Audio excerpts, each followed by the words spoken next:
Hi, everybody. Mike Macniak here again. I'm talking to you in our second segment of the module about the 7 C's to cure the mental health system. And we're going to jump right in to the content here because it is really, let's say, it's really designed on a macro level, and I want to parse it down into the individual level. In order to be a real effective service system, in order to be a real effective caregiver, in order to be a real effective fiduciary, you have to be willing to engage in these next 3 items.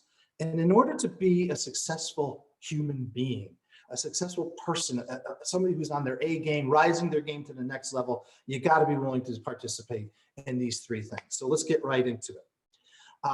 Number 1, we're going to talk about is consistency. All right. In order to really help the service system, in order to help folks with mental illness, in order to help their families, the service system has to be and has to remain consistent, right? That means that we don't sometimes offer up the work. We don't sometimes adhere to this protocol or this process or this procedure. We do it all the time.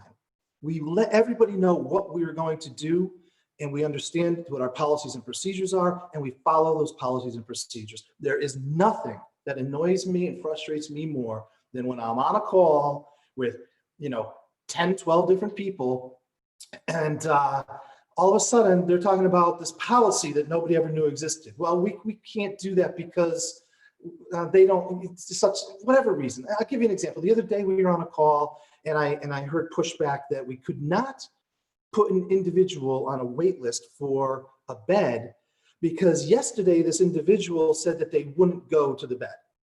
Well, that's just ridiculous. That's just absurd. If the individual today says they don't want to go to that particular bed or that particular level of care housing option, okay, that's fine for today. Tomorrow they may change their mind. In fact, this particular individual was changing his or her mind day to day about what they wanted and where they were willing to go. The point being, what's the harm in putting the name on the list to potentially get the individual a bed if the bed opens up? If the bed opens up and they say they want to go, well, then that's a whole different discussion. It's a whole different story. But my point about this whole thing is that this was a policy that nobody ever heard of before. It was out of left field. It said, what are you talking about? You can't put the person on the list. Anyway, you get my point. I want to know what your policies are. I want to know the rules of the game before I start trying to play it, And if I'm playing it with you, don't try to change the rules in the middle. Now, as an individual, as a person with mental illness, as a caregiver, as a fiduciary, guardian, family member, when I talk about consistency, what I really want you to hear loud and clear is that you need to consistently stick to your guns. You need to consistently tell the world, as we talked about in communication last time, how they can help you. You need to consistently tell the world what you're willing to do, what you're not willing to do. Tell your family the help you need. Tell your family about how they can help you to get to the next level. Tell your loved ones. Just be consistent about making sure that you are communicating and you are constantly going through the motions in a proactive manner. There's nothing worse than people who are reacting to every crisis that comes down the road. There's going to be crises, but let's get out in front of them. Let's consistently be out in front of them, right? So along the lines of that is the next C, which is committed. How committed are you as a service system to maintaining the care of the loved one or the individuals with mental illness? And I'm going to hedge my bets here a little bit. I'm going to give people the benefit of the doubt. I honestly believe that the service systems that are out there around the country, around the world, are very committed to providing, real good care to people. I mean, nobody goes into the medical or the quasi-medical or the clinical professions with the idea that they're going to give just half-ass care. That's not what they're there for. They want to help other people. Like teachers want to teach, teachers want to educate. I firmly believe that. It's when we get bogged down in the mire of the day-to-day, and when we get bogged down in bureaucracy, that things really start to, go down the wrong chute. so to speak. And, so it's hard, isn't it? It's hard for us individually, and it's also hard for massive systems of care to stay in the game, stay committed to what they know their goal is. Think about the doctor that took that Hippocratic oath, right? They are committed. They are going to consistently stay to that "you shall do no harm" oath, and I think that oath and that concept, the concept of being committed to something like that, can carry us through as a service system, as providers, as team members for the individuals that we work with.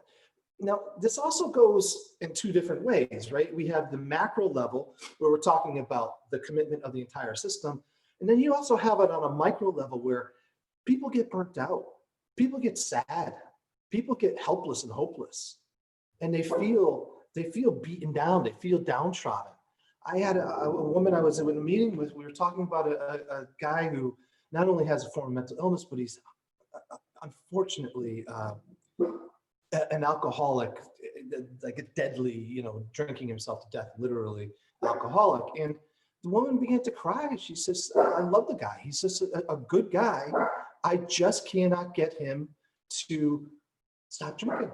And she was so upset. She was just, she knew on some level that there's potentially she was going to lose one of her favorite clients. She was committed. She's committed to his help. I mean, to his help, to helping him, and to his health. So we got to be committed. We got to be committed. We got to stay committed. Even when the times are hard, we got to remember what the game is for, why we're there, and stay strong, right? And as individuals, we got to stay committed to moving forward, keeping the ball moving. Treading water is not acceptable. Status quo is not acceptable. We want to move forward all the time. Think outside the box. Keep moving. Be committed to it. All right. The final thing that I want to talk to you here about is comprehensive. This goes absolutely on a macro level and certainly on a micro level as well, where we talk about resources. Okay. Now, I'm not going to get too political about this, but in any government or quasi-government funded entity, you're going to have a battle and a struggle over resources. And I have seen in my work where we have one agency who has a big pot of money and another agency who has a big pot of money, unwilling to share that money for the benefit of a client or a group of clients. I have seen where this agency, this entity has open beds that can be used by people in this entity, and they kind of just, keep that ace up their sleeve and don't share it. That is unacceptable. Okay, remember, any governmental entity, or even usually quasi-governmental entities who are being funded by governmental entities, are using our money, mine and yours, taxpayer dollars. It's unacceptable for them to hold anything back. It's absolutely unacceptable. And what you see when we do get what I call comprehensive sharing of assets, we have agency A who has a real good sense. This is a real example, by the way. They have a real good sense of how to run a well-structured group home for people who are cognitively impacted, developmentally delayed in some cases, or just real low IQ. They're really good at it. And in this case, it's the Department of Developmental Disabilities, right? Really good at running group homes, structured environments for people to live in, grow, versus, let's say, a Department of Mental Health who is really good at what they do, but they're not so good on that real low IQ level spectrum. And how do we put together group homes and whatnot and living places for these folks to thrive?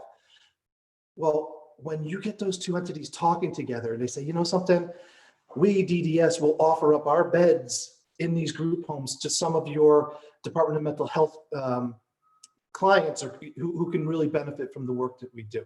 That's comprehensive. That's a comprehensive use of resources. That's what this is all about. sharing our resources, sharing our dollars, and sharing what we're good at. And think about where you can benefit from that. I'm sorry, you can see the dog, he's sitting on my lap. And think about how you can, as an individual, pull in different resources from different places all around you. Think about how that can work in your own life. You know, the comprehensive application of all the tools and everything that's out there. You deserve it. You deserve whatever tool is out there to make your life easier. You gotta make sure you get it, and you make sure that people are sharing it with you. And of course, that goes the other way. Make sure that you got something, you have an experience, share it with other people. And this is important because there's people out there that are afraid to ask. They don't know what they don't know. And your knowledge, your journey may really help them in some way. You'd be surprised at how many people will learn from you and need you. So don't lose sight of that. You're a very important person. Your journey is an important one for all of us to know about. Okay, so that's going to end this module, and I will talk to you the next time about our final of C of the 7 C's, and I will see you then. Today we covered consistency, comprehensive, and committed. And next time we're going to talk about the final C, which in my book is the big C, so to speak. All right, take care. Thank you again for the work you do on behalf of others.